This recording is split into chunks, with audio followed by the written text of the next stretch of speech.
I think the biggest mistake is that we forget it's just LinkedIn. It's just social media. It's literally just LinkedIn. It's not that serious. It's not that bad. It is literally just LinkedIn. You get a shot tomorrow. And I think that's the biggest thing. Once again, go back to that stat. Out of 722 million people, only 2% post consistently. That means we're all thinking the same thing. We're all in our heads. But guess what? We're all professionals and experts in what we do. So, you know what I mean? I think another big thing that I think a lot of people do is they focus on value.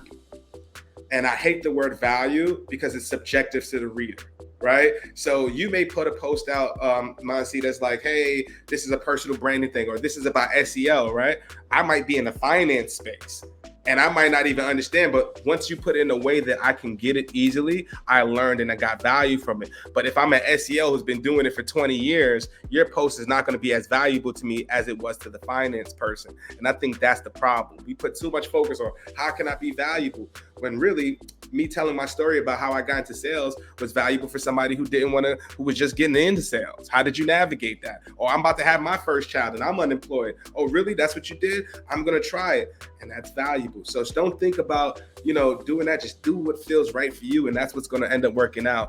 And then also go back to your other point. What was that first point? You made a great point about what were some of the mistakes. What was the first one you said? Yeah. So focusing on the reactions that people have on your post. Yes. And the vanity metrics. Yeah. Yes. And the reason why that's a big mistake, so just to break it down for all the listeners, you can't attribute that anyway. You really don't know, first of all, LinkedIn analytics are just so-so.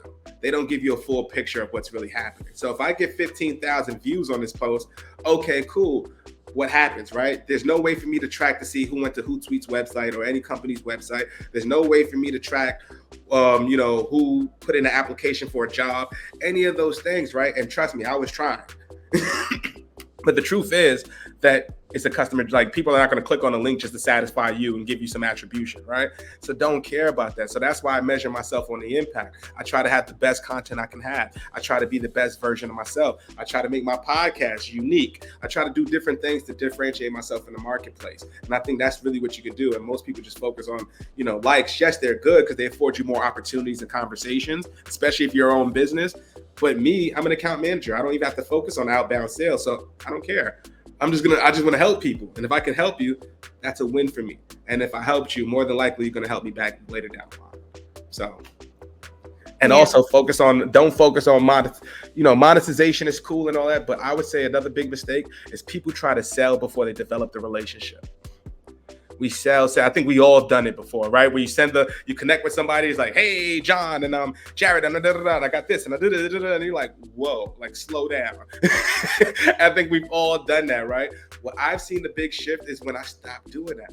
I'll connect with somebody and say, a good example was I was talking to a VP. Her last name was Thomas. So I'm like, hey, cuzzo, when's the barbecue? When we linking up? What's up?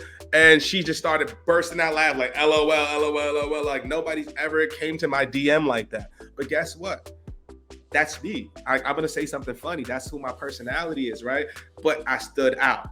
I'm pretty sure she had 5, 6, 7, 8 other DMs that were left on red. But the fact that I was willing to go outside the box and just say, hey, cuzzo, is something that we could both laugh and resonate with because we have the same last name. And now I'm in a meeting about sales. So differentiate yourself, build those relationships. And that's what it could be as simple as that, guys. So don't overthink it. It could be as simple as that.